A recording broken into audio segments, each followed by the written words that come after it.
안녕하세요. 이상로의 텐텐베거입니다. 한은이 경제 성장률을 낮춰잡은 탓일까요? 시장 분위기가 조금 굳었습니다. 오늘 시장 분석해보고 전략 세워가시죠. 와우넷 이상로 파트너와 함께합니다. 안녕하세요. 네, 반갑습니다. 네. 오늘 반도체와 AI가 강하고요. 다른 종목들은 좀 대부분 약세로 들어가고 있습니다. 여러 가지 디폴트부터 한은까지 좀 챙겨볼 게 많은 시장입니다. 네, 맞습니다. 미국의 여전히 부채한도 협상에 대한 얘기가 나오면서 오늘 또다시 한 개 더 문제가 불거졌습니다. 그것이 바로 어게인 2011년도 그 주식을 조금 하셨던 분들은 아실 것 같은데 그때 이제 미국의 신용등급 강등이 생기면서 주식이 급락이 나타났고 그리고 이제 ELW가 엄청난 인기를 얻었습니다. 그 정도로 이제 시장이 큰 충격 여파가 나올 수 있다. 부채한도 협상하기 전에 미국의 신용등급 강등이 이루어질 가능성도 배제하지 아니할 수 없다라는 게 주요 타이틀이었는데 그런 이슈가 이제 나오면서 미국 내에서 시장에서도 그러면 어떡하지? 과거 2011년도처럼 그렇게 크게 급락하는 거 아니야?라는 우려감이 현재 시장에 있는 것 같습니다. 그러면서 국내 증시에서 조금은 투자의 심리에 대한 위축 양상들이 좀 드러나는 과정들이고 다만 하방에 대한 경직성은 드러나고 있다는 것이 또 한편으로는 또 긍정적으로 해석을 할 필요가 있겠습니다. 네, 오늘장 체크 포인트 한번 살펴보죠. 음식료 업종을 첫 번째로 가져오셨는데 사실 음식료 업종이 이렇게 주목받던 섹터가 아니잖아요.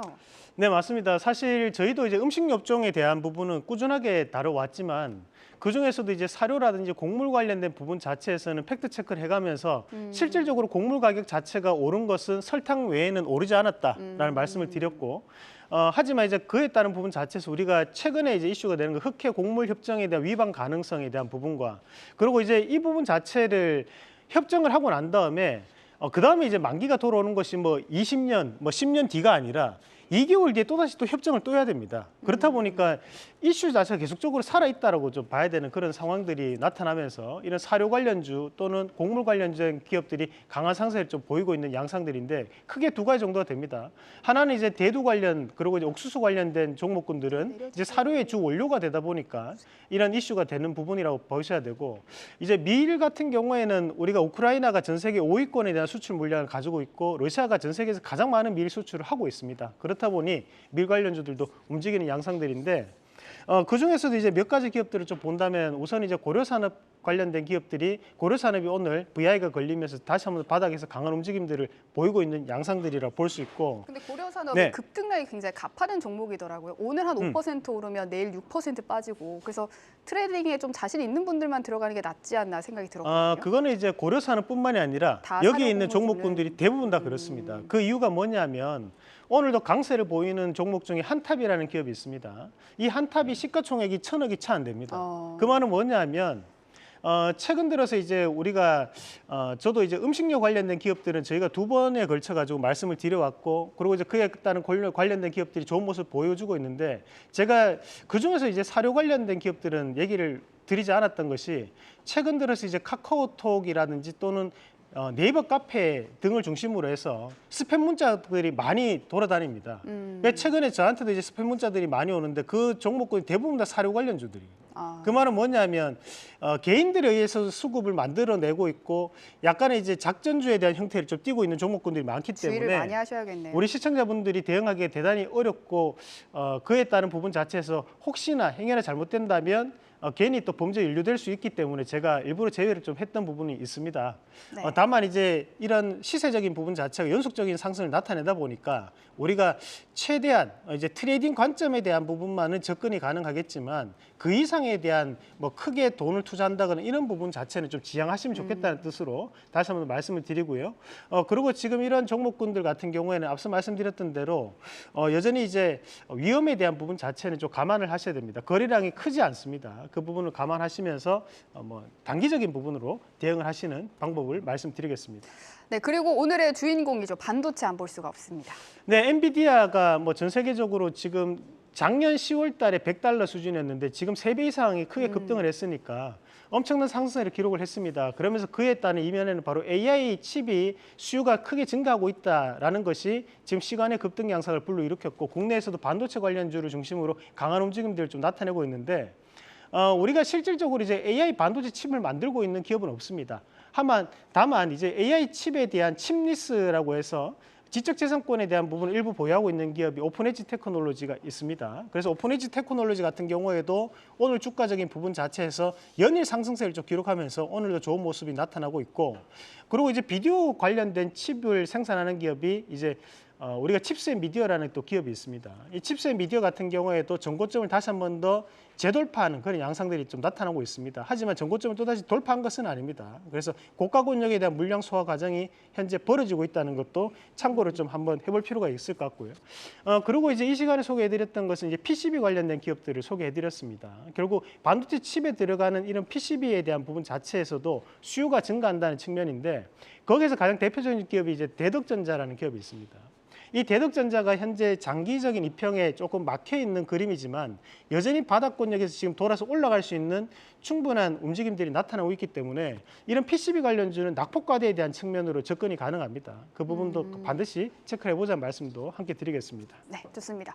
코난 테크놀로지도 좀 연초의 스타 종목 중 하나였잖아요. 지금 네, 반 맞습니다. 정도 빠졌는데 지금 기회로 다시 추세 상승이 가능할까요? 지금 현재 이 코난 테크놀로지 같은 기업들도 전에 우리가 생활 편의 AI 관련된 같이 기업들로 봤었죠. 말씀을 드렸던 기업들인데, 이런 코난 테크놀로지 같은 경우에는 연초 대비해서 약 900% 정도 상승을 했습니다. 그래서 실질적으로 여기에서 추가적인 강세를 보이면서 전고점을 돌파할 것이라는 것은 저는 개인적으로 어렵다 봅니다. 다만 지금 현재 고점 대비해서 빠진 폭 자체가 40% 이상이 하락을 했기 때문에 이 정도 구간에서는 다시 한 번 더 반등이 나올 수 있습니다. 대신에 우리가 기억을 하셔야 되는 것은 신규적으로 상장된 종목군들은 3개월, 6개월, 9개월, 12개월마다 보호해수 물량이 풀리게 됩니다. 그러면 1년 뒤에 보호해수 물량 자체는 분명히 있기 때문에 그 부분은 감안하셔서 우리가 트레이딩 관점으로 접근하시는 건 나쁘지 않다라는 말씀을 드리고, 전에 이제 우리가 생활 편의 AI 관련된 기업들을 한번 보셨는데, 특히 오늘 시장에서 이슈가 되는 종목군들이 루닛이라든지 또는 이제 뷰노, JLK 같은 기업들이 의료 AI 관련된 기업들입니다. 그래서 이런 의료 AI 관련된 기업들에 대한 수요가 직접적으로 나타나고 있고, 미국 시장 내에서도 나스닥에서 강세를 보이는 종목군들, 이런 의료 AI 관련된 부분이 강세를 보입니다. 그래서 그런 부분도 연관지어서 보신다면 좋겠다는 말씀도 함께 드리겠습니다. 오늘 루닛과 JLK가 52주 신고가가 나오기도 했는데 지금 수익을 실현할 때인가요? 지금 현재 분위기 상으로는 좀 더 가져가시는 게 맞습니다. 이제 우리가 AI라는 것을 AI라는 한 단순 테마로 보시는 것이 아니라 우리가 무인화라든지 자동화에 대한 시대적 흐름이 현재 드러나고 있다는 부분을 해석을 한다면 이것이 단기간에 이슈가 되는 부분은 아니라고 판단할 수 있습니다. 우리가 1월 달 이슈가 됐던 것은 이제 챗 GPT라는 부분이 이슈가 됐던 거고, 지금 현재는 이제 AI에 대한 부분 자체가 이슈가 되는 것은 사람을 대신할 수 있는 인공지능이라든지 또는 무인화에 대한, 거기에 반도체 칩이 들어가는 것에 대한 부분이 이슈가 되는 것들입니다. 그것은 큰 그림 안에서는 AI라는 공통적인 키워드를 가지고 있지만 소분류적인 측면에서 본다면 AI가 그만큼 세분화되고 있다는 부분으로 받아들일 필요가 있다는 겁니다. 그러니까 결국 무인화라든지 자동화는 시대적 흐름이기 때문에 우리가 앞으로도 이런 AI라든지 또는 로봇 관련된 부분 자체는 계속적인 이슈가 될 가능성이 대단히 높다는 부분으로 해석을 할 필요가 있겠습니다. 네, 조금 더 가져가보자 말씀해 주셨습니다. 오늘은 물류 로봇 관련주 들고 오셨다고요? 네, 뭐 조금 더 연장선상에서 좀 생각을 해본다면 오늘도 수급이 일부 들어오고 있는 것을 좀 포착을 했고, 우리가 지금 AI가 무인화라면 우리가 이제 로봇은 결국 자동화에 대한 얘기가 나올 수밖에 없는 그런 단계라고 보고, 특히 이제 그 로봇 안에서도 이제 물류 로봇이라고 좀 더 말씀드리는 이유는 우리가 이걸 큰 그림 안에서 본다면 이제 공장 자동화가 또 엮이는 그림들입니다. 그렇다 보니까 이런 물류 로봇에 대한 부분에서는 지분 투자를 했던 기업들을 보시면 대부분 다 대기업들이 지분 투자를 꽤 많이 해놓은 상황입니다. 지금 SK가 지금 투자했던 곳이 두 군데, 바로 이제 티라유텍이라는 기업과 SM코어에 대한 지분을 보유하고 있고, 마찬가지로 지금 LG전자 같은 경우에도 로보티즈와 로보로보에 대한 지분 투자를 했던 상황입니다. 로보스타에 대한 지분 투자를 했던 상황이고요. 두산 같은 경우에도 지금 현재 상장을 앞둔 두산 또 자회사가 있습니다. 그렇다 보니까 이런 지분 투자를 꾸준하게 해왔다는 점은 말 그대로 이런 공장 자동화라든지 또는 이제 물류 로봇, 협동 로봇에 대한 시대적 흐름이 결국에는 올 수밖에 없다는 것을 대기업들은 미리 준비를 하고 있었다는 부분으로 받아들일 필요가 있다는 부분입니다. 그럼 거기에 따른 부분 자체에서 시스템 구축, 우리가 이제 스마트 팩토리 관련된 부분을 좀 더 보신다면 우리가 이제 포스코 DX, 그리고 삼성 SDS, 링크 제네시스 같은 기업들이 존재를 하는데, 여기에서 이제 포스코 DX의 홈페이지 한번 들어가 보신 분들은 아실 겁니다. 홈페이지에 들어가 보시면 포스코 DX 같은 경우에는 최근에 AI 관련해서 경력직 채용 공고를 하고 있거든요. 그 말은 뭐냐면 포스코라는 기업을 생각하면 우리가 무거운 이미지를 많이 생각하고 있지만 지금 이제 시스템 구축을 통해 가지고 포스코 DX를 통해서 좀 더 자동화된 시스템 그리고 좀 더 무인화된 시스템 자체를 구축해 나가겠다라는 의지로 받아들일 필요가 있고 최근 들어서 이런 포스코 관련된 기업들이 대단히 좋은 주가적인 상승률을 보였었는데 저는 최근 들어 많이 빠졌다 봅니다. 그러면 이제 포스코 DX도 바닥권력을 형성할 수 있는 분위기가 나타날 수 있다고 말씀을 드리고요. 마찬가지로 이제 삼성 SDS 같은 경우에도 사실 시장에서 가장 많이 소외되어 있는 기업 중에 한 개가 바로 이 삼성 SDS인데요. 삼성 SDS가 작년 같은 경우에 네덜란드의 무인 종합 솔루션에 대한 시스템을 구축했던 이력이 있습니다. 그런 부분 자체를 감안한다면 지금의 주가 하락은 오히려 싸게 살 수 있는 기회가 될 수 있다는 부분도 참고를 해볼 필요가 있겠습니다. 다음 그림도 한번 같이 보겠습니다. 자, 다음 그림 한번 같이 보시면 우리가 이제 물류 로봇 관련한 부분에 대한 부분인데 결국 이제 물류 로봇도 우리가 이제 감속기적인 측면은 과거에 한번 했던 기억이 있으니까요. 그 부분을 참고하시면 좋을 것 같고요. 우리가 이제 물류 로봇에서 가장 중요한 기업은 이제 일단 현대위아를 반드시 보셔야 됩니다. 일단은 현대그룹에 대한 자동화는 다 이 현대위아가 담당한다고 보시면 되겠고요.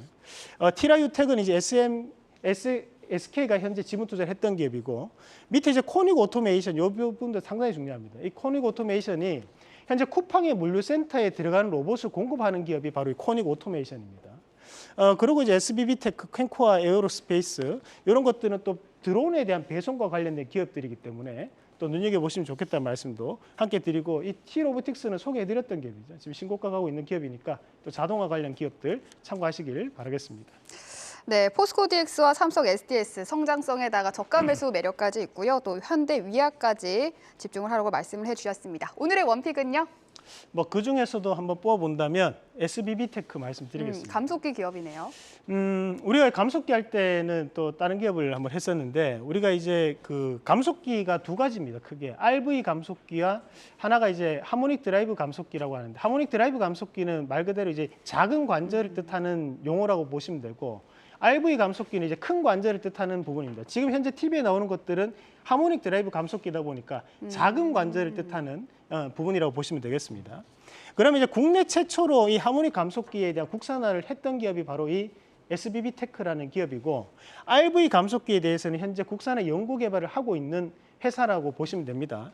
이 그림 자세히 한번 보시면 여기 이제 이 SBB테크 종목명 바로 밑에 보시면 SBB라고 적혀 있습니다. 요 SBB라고 적혀 있는 로봇이 SBB테크가 국산화한 로봇이라고 생각하시면 됩니다. 그래서 이 기업 같은 경우에는 최근 SK 하이닉스에 납품이 이루어졌던 기업이기도 하고 그래서 이런 협동 로봇 관련해서 가장 대표적인 기업으로 SBB테크 물론 이제 보해수 물량에 대한 부담감은 있지만 다시 한 번 더 전고점에 대한 출하가 나올 수 있다고 보고 1차적인 목표가는 55,000원 그리고 손절가는 42,000원 제시해 드리겠습니다. 네, 오늘의 원픽은 SBB테크입니다. 지금까지 이상로의 텐텐베거였습니다. 오늘 말씀 감사합니다.